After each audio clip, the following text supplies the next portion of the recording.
Assalamualaikum warahmatullahi wabarakatuh. Perkenalkan, nama saya Iva dari Fakultas Teknik, Prodi Teknik Informatika, kelas TIB 24. Di sini saya akan menjelaskan tugas dari mata kuliah Arsitektur dan Organisasi Komputer. Baik, yang pertama di sini ada konsep dasar, perbedaan arsitektur dan organisasi komputer. Yang pertama di sini ada arsitektur. Arsitektur berkaitan dengan konsep, perancangan, dan model sistem komputer dari sudut pandang pengguna pemrogram atau software level. Contohnya, set instruksi CPU atau Instruction Set Architecture atau ISA, ukuran word, mode addressing, dan format instruksi.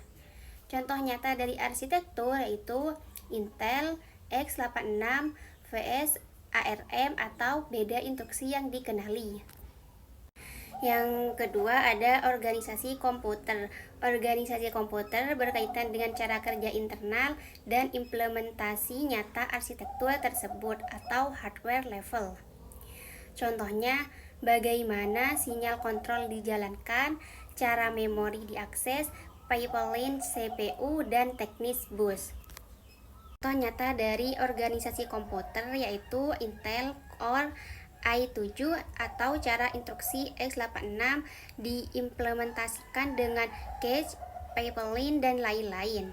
Selanjutnya di sini ada representasi data, konversi bilangan 62 desimal ke biner, yaitu 62 dibagi 2 sama dengan 31 sisa 0. 31 dibagi 2 sama dengan 15 sisa 1. 15 dibagi 2 sama dengan 7 sisa 1. 7 dibagi 2 sama dengan 3 sisa 1. 3 dibagi 2 sama dengan 1 sisa 1. 1 dibagi 2 sama dengan 0 sisa 1. Jadi 62 desimal sama dengan 1111110 dalam biner. Jadi dari penjelasan di atas, bilangan desimal sistem angka yang biasa kita gunakan sehari-hari biasanya 10, 0 sampai 9. Berikutnya bilangan biner, sistem angka basis 2 hanya terdiri dari 0 dan 1. Konversi desimal biner dilakukan dengan cara membagi bilangan dengan 2 terus-menerus, lalu mencatat sisa pembagian 0 atau 1.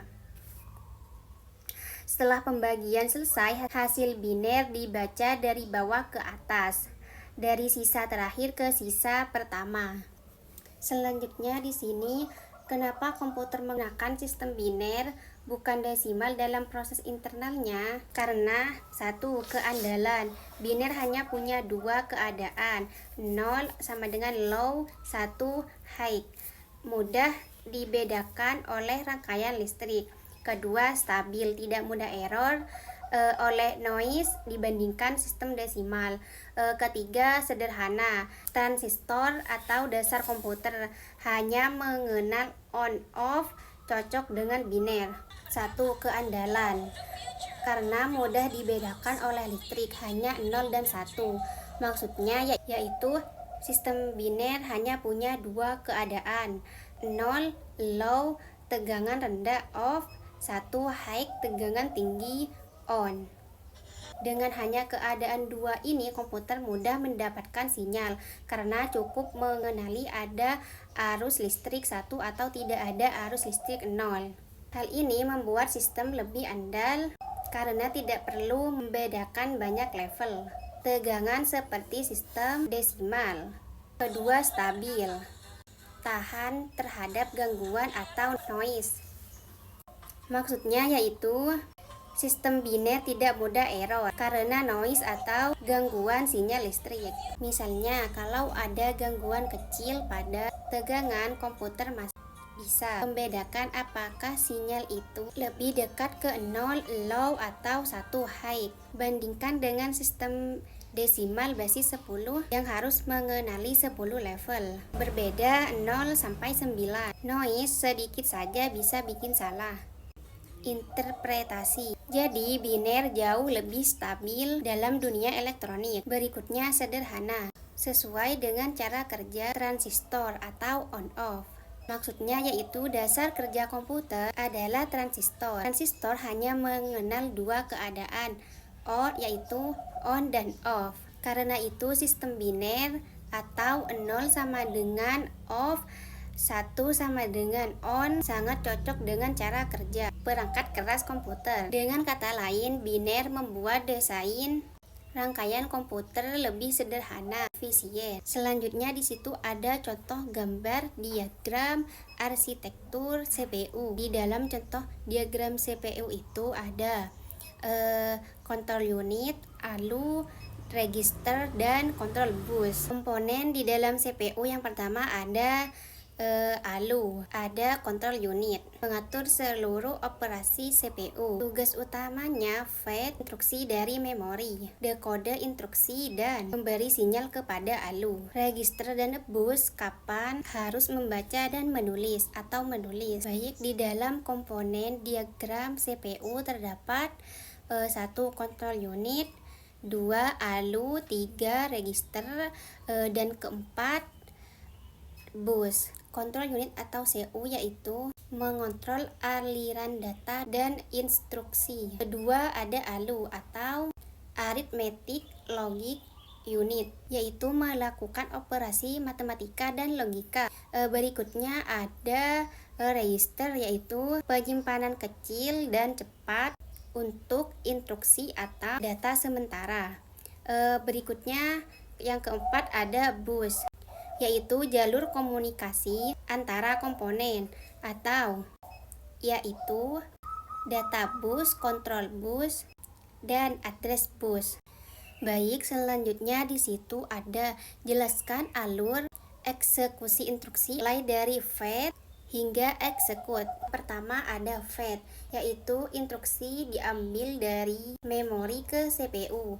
Kedua ada decode, yaitu instruksi diuraikan oleh control unit. Yang ketiga ada execute, yaitu instruksi dijalankan. Misalnya ALU hitung, data dipindahkan. Keempat ada store, yaitu hasil dieksekusi disimpan kembali ke memori atau register. Selanjutnya kita beralih ke soal selanjutnya, yaitu bandingkan antara RAM, ROM, cache, dan register dari sisi fungsi, kecepatan, dan ukuran. Pertama di sini ada RAM, fungsi penyimpanan sementara data aktif, kecepatan cepat, ukuran besar GB. Yang kedua ada ROM, fungsi simpan firmware atau BIOS, kecepatan lambat, ukuran kecil memakai MB, ukuran kecil atau MB. Ketiga ada cache, fungsi menyimpan data sering diakses, kecepatan sangat cepat, ukuran kecil KB atau MB. Keempat ada register, yaitu penyimpanan di CPU, kecepatannya paling cepat, ukuran sangat kecil. Nah, itu adalah penjelasan dari perbandingan antara RAM, ROM, cache, dan register. Selanjutnya di sini soal terakhir ada berikan contoh bagaimana cache memori dapat meningkatkan performa komputer. Cache memori untuk meningkatkan performa yaitu ketika CPU butuh data yang sama berulang kali, dan cache menyimpan data itu lebih dekat ke CPU. Baik, segitu saja penjelasan dari saya untuk tugas mata kuliah arsitektur dan organisasi komputer. Mohon maaf apabila ada kekurangan, kesalahan, dan kejelasan dalam saya menjelaskan. Wallahul muwafiq ila aqwamit thoriq. Wassalamualaikum warahmatullahi wabarakatuh.